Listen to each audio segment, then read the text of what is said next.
Hey, what up YouTube? It's your boy Jamesy back with another video. Now it's been a while since we've just sat down, just you and I having a little chat. For those of you who have followed me on this channel for a while, you know that I like to share life updates with you. You've seen videos of me in Vancouver, you've seen videos of me leaving Vancouver and now being in Bangkok, Thailand. So the latest update for you guys is that your boy just got promoted.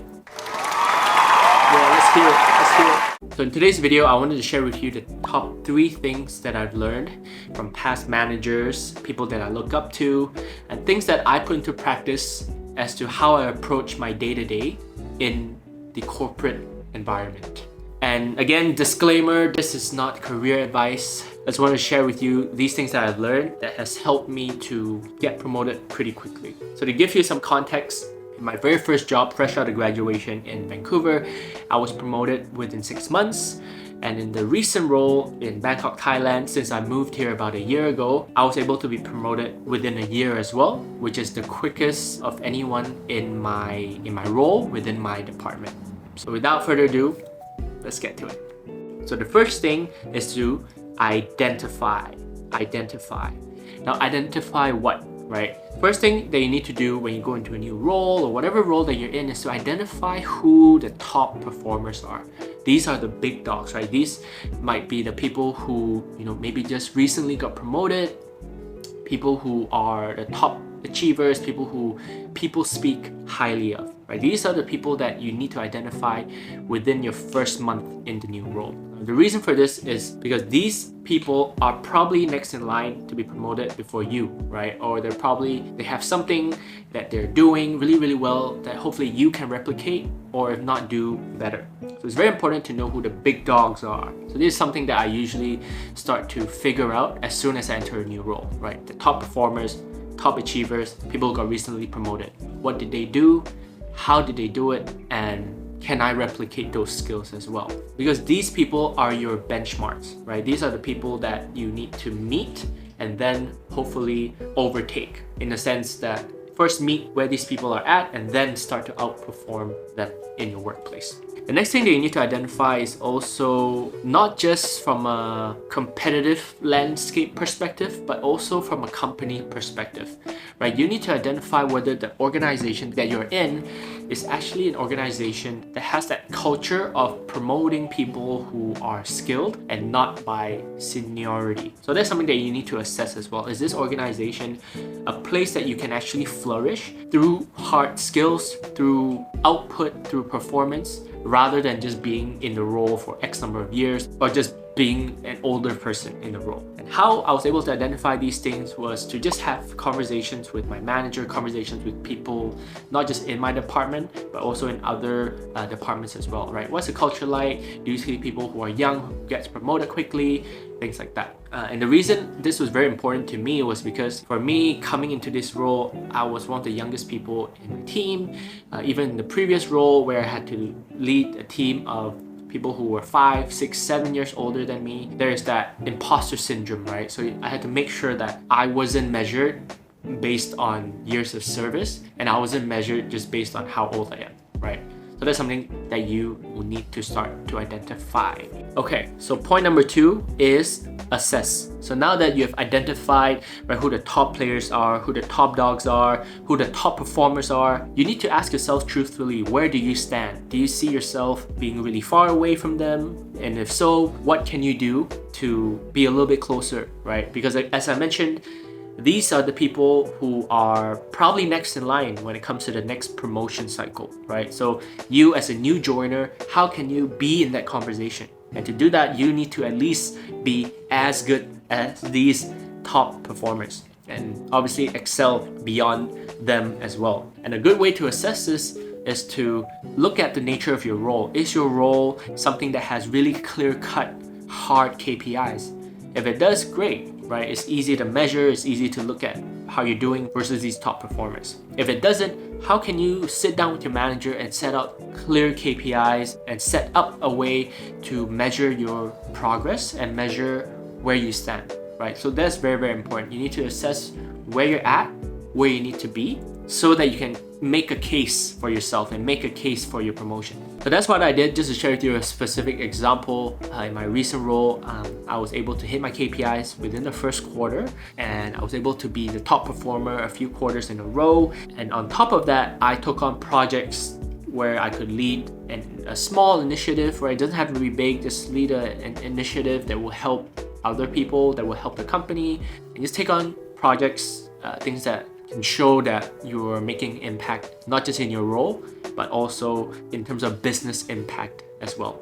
Number 3, and this is the last one, right? You've identified where you need to be. You've identified that the organization is a good place, has good culture, that will give you the opportunity. You've assessed where you stand compared to the top dogs. You've assessed how you need to get to where they are and excel beyond them. This third point is really about measuring. Right now that you've assessed everything, you need to measure and talk to your manager like, hey, this is where I'm at, right? This is point A. This is James right now. Newbie, don't know where I'm at. This is where James wants to be in a year.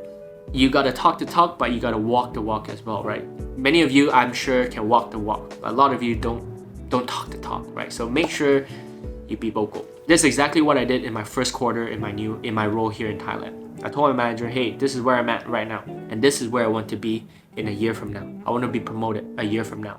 So I made it very clear, and it was quite a shocker to my manager at the time, and it's rightfully so, because it was my first quarter. I haven't proved myself at all yet. I didn't have any KPIs yet, things like that. But I wanted to be sure that everybody knew where I wanted to be, and I will do my best to show that I deserve to be where I want to be. I remember my manager telling me like, oh, by the way, people don't really get even considered until they've worked at least 2 years within this role. And I'm like, okay, sure, no problem, right? I just want to let you know that this is where I want to be. Again, this is not being cocky or anything. It's just about being vocal about your goals and where you want to be. I think within 2 quarters where I was able to prove myself, right, with the KPIs and being a top performer, I remember in our mid-year review, mid-year catch-up, my manager was like, hey, by the way, the 2-year thing that I talked to you about, forget I said that. So, things like that, as long as you are vocal and you're able to prove yourself to be where you want to be, it might not be in the timeline that you've set for yourself, but it will at least expedite the process by a lot. So measure your own progress, set up a development plan with your manager, be clear about where you want to go, where you want to be, and with every monthly check-in or whenever you have your check-ins with your manager, continue to look at this plan, this game plan of where you are at right now and where you want to be, and see how much you're chugging along. Because this entire game plan, this how you're measuring it, will be your case for a promotion, will be your case that your manager will present to all the higher ups and to everybody else to show that why you deserve to be promoted. So that's it. These are the 3 things that I've learned that has helped me so far, and hopefully will help you guys as well. So again, it's identify, assess, and measure. Now with all that being said though, this is also something that I wanted to share with you, something that I've learned as well. I know that people our age are worried about career goals and where we want to be, and making more money and doing a bunch of stuff. I think there's something that I want to share with you, and also as a reminder for myself, is to also enjoy the journey. And as cliche as it sounds, right, life is not a destination, life is a journey. It's actually really true. With my recent promotion, I was happy for a solid 46 hours, and then it just went back to my daily life and my daily routine and my daily happiness level, right? So just want to share with you that, hey, have these goals that you have, keep at it, continue to dream big, but also at the same time enjoy the journey, celebrate the small, big, medium-sized milestones, enjoy the company around you. And yeah, it's not just about getting promoted and not just about getting the position. You also need to understand that the people that you work with, now if you work a 9 to 5, like this is a solid 40-50 hours a week, these are people that you're spending probably the most time with, right? More than your boyfriend, girlfriend, your family. So you gotta make sure that, hey, although you're getting that position, although you're grinding and you're making X amount of money, you gotta make sure that the people that you're working with are good vibes. You gotta make sure that the people around you are people who will be good for you, for your head, for your heart. That's something that you gotta keep in mind as well. because life is not all about promotions and it's not all about how much money you make. So yeah, just wanted to remind myself that enjoy the journey. But that's all. Again, today's video is pretty chill, right? We're just sitting here and chatting. I hope it's helpful. If you enjoy this type of videos, let me know. I'll have a lot to share. You know, whatever I do, things that help me, I'm happy to share that with you as well. So if you like this video, make sure you leave a like, make sure you subscribe, and I'll see you in the next one.